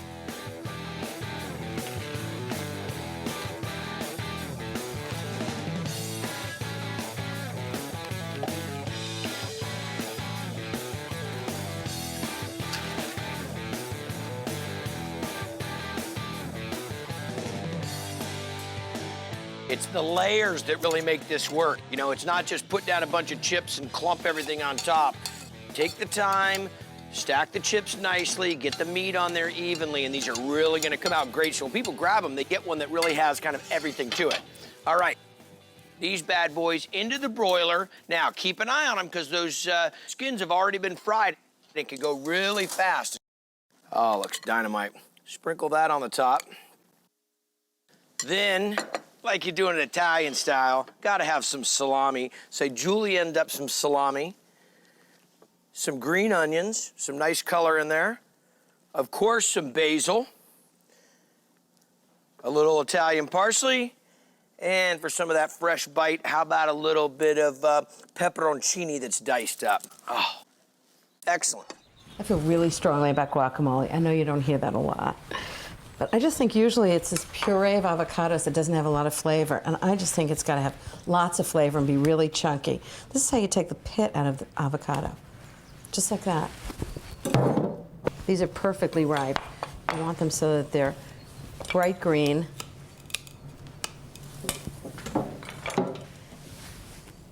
And they're ripe enough so that they come out of the shell really easily. If they're too ripe, you'll find they're really brown. These are just perfect. So green around the outside and yellow in the middle. These are gonna be so good when Jeffrey gets home with chips and margaritas while the tequila lime chicken cooks. Gotta have something special when he walks in the door. Okay, one more half. See, when they're ripe, it comes out really easily and it's beautiful. Okay, now I'm gonna season it. You know, people ask me all the time, what's the best way to keep the guacamole green? And there's really one key ingredient, lemon juice. There are all these theories about having the seed in it. Forget it. It's really about fresh lemon juice, and it's got to be freshly squeezed lemon juice. Okay, we've got that. And then all kinds of delicious things to season it with. Hot sauce. I like when it's really spicy. You can decide how hot you want yours. I like garlic in it, so chopped garlic. Red onions. It's going to be so good. Lots of salt. And freshly ground pepper. And this is the secret to really good guacamole. I don't puree it. All I do is cut into it, just like this. So it's really chunky. It mixes the ingredients together. And it stays really chunky this way. Just run your knife through the avocados. Okay, just mix it up and make sure the flavors are well blended. And the last thing I add is tomato. So I've chopped tomatoes. I've taken the seeds out. I put the tomatoes in last because I don't want it to color the guacamole. Just toss it lightly. I'm sure it needs more salt. I really want to get the right balance of avocado, lemon juice, salt and pepper. A little salt. That's pretty good. I think Jeffrey's going to love it with corn chips, yellow corn chips, blue corn chips, or you can even get red corn chips. How crazy is that? That's going to be really good. My daughter Alex is headed to a get-together tonight at her best friend Meg's house. I'm going to make a dip for her to take with her. I decided on hot corn chili dip. Now, I've just been grilling 5 ears of corn. Now, I'll let that sit and cool for a minute. And I have a skillet that I've been warming, and I'll add half a stick of butter. This is a luscious dip. So many flavors going on, and I love that you don't have to make it at the last minute. You can do it way earlier in the day. Okay, the butter's all melted. Now I'm gonna crank up the heat, And I'll throw in some chopped onion. I've got some veggies and I want to cook them over really high heat to get as much color on the outside as possible. And then 2 colors of bell pepper, green and red. And then I diced up a couple of fresh jalapeños. I split them open and took out the seeds and membranes because that's where all the really, really harsh spice is. And then just a couple of cloves of garlic that I minced really finely. Now I'll just stir this around. I'm gonna cook these for a few minutes just until they start getting a nice deep golden brown color. Meg has been Alex's best friend since they were really, really little. And this is very handy because Meg's mom, Hyacinth, and I have been best friends for a long time. All right, these veggies need a couple more minutes, so I'll just let those sit. And I'll slice the kernels of corn off the cobs. Okay, corn's all ready. Let me check on the veggies. They're starting to get nice dark brown bits. Perfect. So I will turn off the heat and let them cool just a little bit in the pan. And while they cool, I'll mix up the base for the dip. It starts with mayonnaise. I'll add about 1/2 cup and then the same amount of sour cream. Now I have an 8-ounce block of cream cheese. I made sure it was really soft so it would all mix together really easily. Now I'll throw the corn in because this is hot corn chili dip. I'll just kind of break them up when I add it. Oh, I love grilled corn. Okay, and then the peppers are cool enough to add. So I'll just throw those in. This is a really versatile dip too. You can use whatever kinds of peppers, onions, veggies you want. Okay, 1 more big spoonful. And then I'll stir this around. There are jalapeños in this, but since they cooked, they're nice and mild, so you just get the flavor. Now I'll let that sit for a minute, and I'll grate up some cheese. I've got pepper jack cheese, but you can use just Monterey Jack or cheddar jack or just cheddar. I like using Monterey Jack whenever I'm putting something in the oven because it melts really nicely. That should be good on the cheese. So I'll add most of this in. And now, because this is corn chili dip, I'm adding 2 cans of diced green chilies, juice and all. Of course, you can roast your own chilies if you have them and if you have the time, but these canned ones are just delicious. I love them. I just have a couple more things to add. I've got some green onions, and I'll just slice them up. They add big flavor to this dip. Just sprinkle those in, and then a little bit of salt and pepper. If you wanted to kick this up a little bit, you could add some hot sauce, salsa, anything like that. Okay, the dip looks fantastic. Now it's time to get it into the baking dish. I've just got a regular 8-inch square dish, and I'll just pour it in.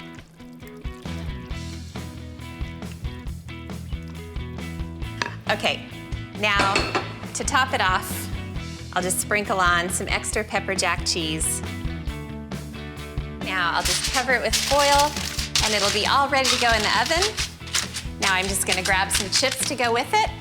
I made a hot corn dip and this needs to bake at 350 until it's hot and bubbly. Okay, perfect. Well, thanks for doing this. Oh, sure. I sort of threatened Alex that I was gonna join the party. She didn't look too happy about it. Well, I delivered my daughter. I delivered the dip. I'd say my work here is done. Hey guys! Are you hungry? Yes. Okay. Oh, this is what you've been waiting for. All right, now what I got going over here, well, I've got some jalapeno peppers, some red bell, and some onions cooking down in a little bit of pancetta bacon fat, as well as some butter. Now here's a little trick I'm gonna show you. I'm gonna slide this back a little bit, kind of put my burner back here on this side, let the onions hang out over here on this side. When you wanna make a great burger, get some boneless chuck or some boneless sirloin and have the butcher grind it for you and make it. Well, you throw some boneless chuck into this chili, you're gonna be a winner. Okay. Run that over right into what I'm showing you here, about a 1/4-inch piece, because it does need to cook down a little bit, but take a look at that. Little nuggets of deliciousness, okay? So these bad boys back into the hot side of the pan. I got some Anaheims and Poblanos that I went and, went through here and roasted and then threw in a bowl covered with plastic, let their own internal temperature sweat their skins off. And this is going all into my Dragon's Breath chili, which you see working right here. Wow, I got some peppers, some boneless chuck, and some onions going down, some jalapeños in there so far. I need to clean this last pepper up and get this skin off of here. Now, saving all that for my compost. And get these in. The roasted flavor of these peppers is really gonna add some depth to this chili. And that's kind of one of the things about my chili is it's got a lot of layers. Slowly cooking the peppers, slowly cooking the onions, getting the garlic in there, kind of letting everything go at its own rate, its own stage. And these get mixed in like this. Now, I've got some Italian sausage here. It's gonna go down. So you're gonna get great flavor out of this from the pork, as well as some fat mixed into it. Fat is flavor.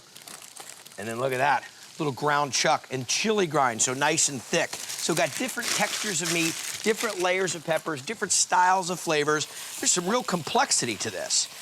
Well, a little granulated garlic, of course, has got to work its way in there. About 2 teaspoons to a tablespoon. A little coriander, can't beat that flavor. There's, like I said, we talk about complexity. Same amount there. Little hot paprika. Now, a lot of times I'm talking about paprika and it just being kind of a smoky paprika or neutral. This has actually got a little bit of kick to it. There's gonna be some of the dimension of heat. We got the jalapeno in there. A little granulated onion. Even though we have some in, the granulated will actually carry the flavor further. And a little bit of cumin. Cumino, you can't beat it. Especially with a little southwestern influence in this chili with some of the roasted poblanos and Anaheims. Okay, everybody in the pool so far. Cayenne, this is where you're getting the big heat from. But I'm not gonna make, with having the boys, Hunter and Ryder, I don't wanna make it too spicy. And a little chili powder. Okay. Now, I deglazed this with some beer, hit a little chicken stock, tomato paste, tomato sauce, kidney beans, pinto beans, everybody in the pool, and let it go low and slow. Look at this, okay? Now, let me just get a little taste on this real quick, because I need to add some salt and pepper. Little fresh cracked black, and a little touch of some salt. Stir that in. This is on point. Okay, so let me actually build this up real quick. I like to throw some fries down around the sides. There we go. Get this bad boy in here. Right on top of some of the fries. Hit a little bit of the cheese on top. Some green onion. Get in for another taste. No-bake peanut butter bars are a cute, crunchy treat. They're so easy to make, and I love how there's no oven involved. Now, the bars have a nice chocolatey topping, and that's what I'll start on first. I've got 2 cups of semi-sweet chocolate chips in a double boiler, and I'll just add about 1/2 cup of creamy peanut butter. Now, it's gonna take a few minutes for that to start to melt, so I'll move over to the cookie part. I'm just using regular vanilla wafers.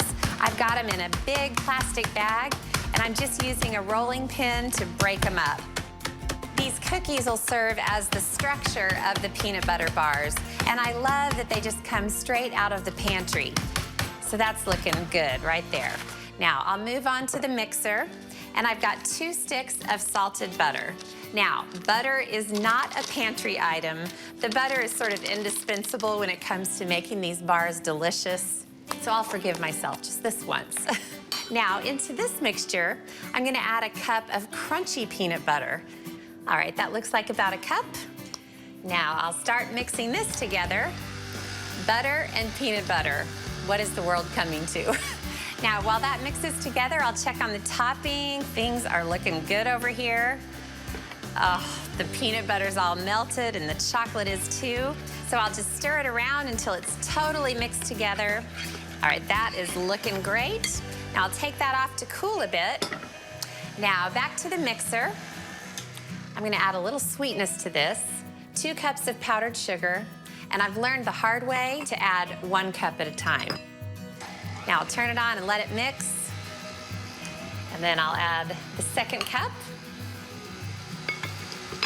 If powdered sugar flies everywhere, it doesn't matter. Nobody's watching. Now, while this is mixing together, I'll just pour in 2 cups of mini chocolate chips, and I'll give those a chance to mix in. And now in go the vanilla wafer crumbs. I add the crumbs at the very last.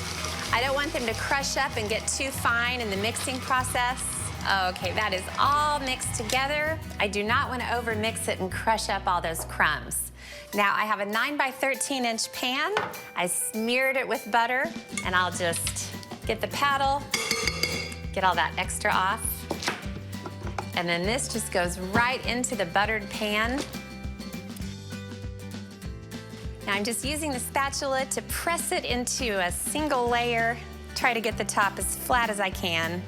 Doesn't have to be perfect, of course. Okay, I've got that into a single layer. It looks amazing. It's about to look more amazing. I've got this beautiful chocolatey, peanut buttery topping, and I'll just pour it all over the top of these bars. I'm speechless, literally. I have nothing to say. It just looks so good. I would like to swim in this bowl of chocolate topping. Scrape the extra in. Goodness gracious. Now I'll just use the spoon to spread it into a single layer, get all the way out to the edges. I want every single bar to be covered with this chocolate. I get to lick the bowl. Now I want to sprinkle some peanuts on top, so I'll give them a quick chop. I don't need too many. I'm gonna chop them really fine.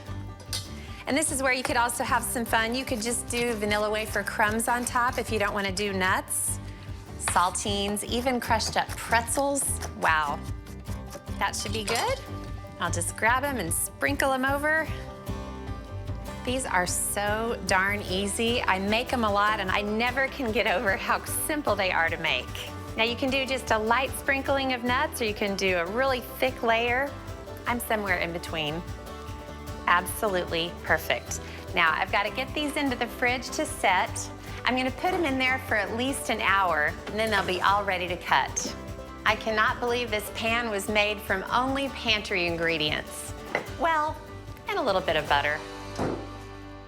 Okay, so after about an hour in the fridge, they were ready to cut into bars.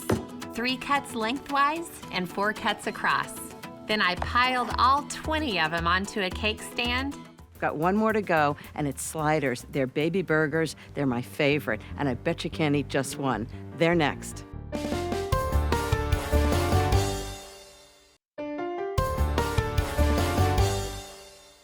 Well, a Best of Barefoot Grilling Marathon can't be complete without hamburgers on the grill.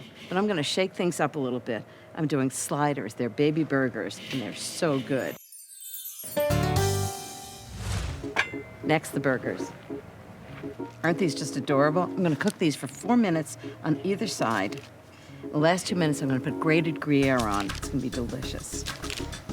And while these are cooking, let me tell you how I made the patties. So it's 2 pounds of ground beef. I use really premium beef. I like grass-fed beef. 3 tablespoons of olive oil. That keeps it nice and moist. This is really easy to make. And some good spicy mustard, Dijon mustard, about a tablespoon. A tablespoon of garlic, finely minced, right into the mixture. Some fresh thyme, about a teaspoon of fresh thyme leaves. Just peel them right off the stems. Beef is such a strongly flavored thing. You want to flavor it, but you don't want it to go pow. You want layered flavors, a little bit of mustard, a little thyme. Just give it a chop. It really releases the oils in it and distributes it through the meat. Okay, teaspoon of fresh thyme, 2 teaspoons of salt, teaspoon of pepper. Give it a big stir with a fork. Fork's really important. You don't want to compact the meat, you want to keep it really nice and light. There are 2 big mistakes of hamburgers. One is compacting it when you're actually forming the burger, and the second one is pressing it when it's on the grill. Gets rid of all the nice juices into the grill. You want to keep these moist and light and delicious. Okay, time to make the burgers. So this mixture's going to make, we would normally make 6 burgers, but I'm going to make 12 sliders. And so they're approximately 2 inches wide by 1 inch thick. Roll it around, don't press it while you're rolling around, and then just shape it into a hamburger.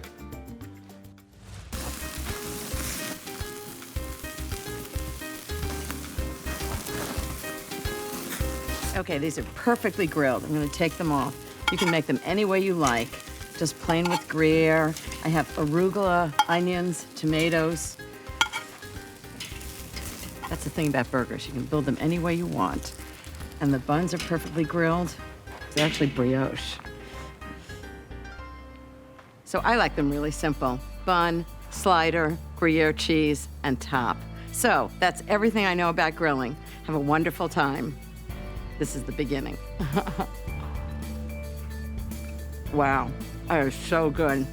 Bet you can't eat just one. Now you're gonna wanna pay close attention because this is gonna move fast. $1 million dip coming right up. The creamy base starts with 8 ounces of cream cheese and 3/4 cup of mayonnaise. I let the cream cheese soften so it'll be easier to stir it together. So the first thing I wanna do is just smush all this together. Okay, that's the creamy base. Now I'll add the cheeses. 1 sharp cheddar, 1 cup, 2 grated Swiss, 1 cup, and 3 blue cheese crumbles, 1/4 cup. Oh my gosh, it looks so good already. This is probably why it's called $1 million dip.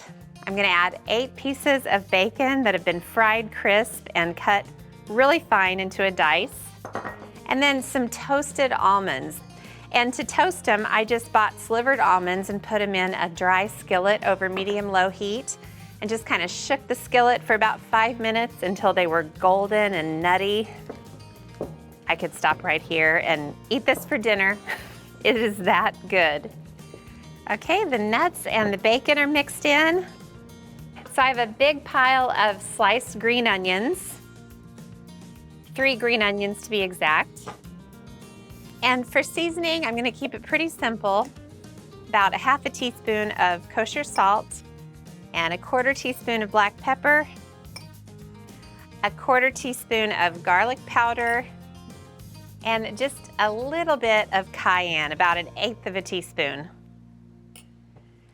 I'm using garlic powder instead of minced or grated garlic because sometimes when you add raw garlic to a dip and let it sit, it can sort of get overpowering. So the garlic powder keeps it from getting too strong. I mean, stick a fork in me, I'm done. That looks so good.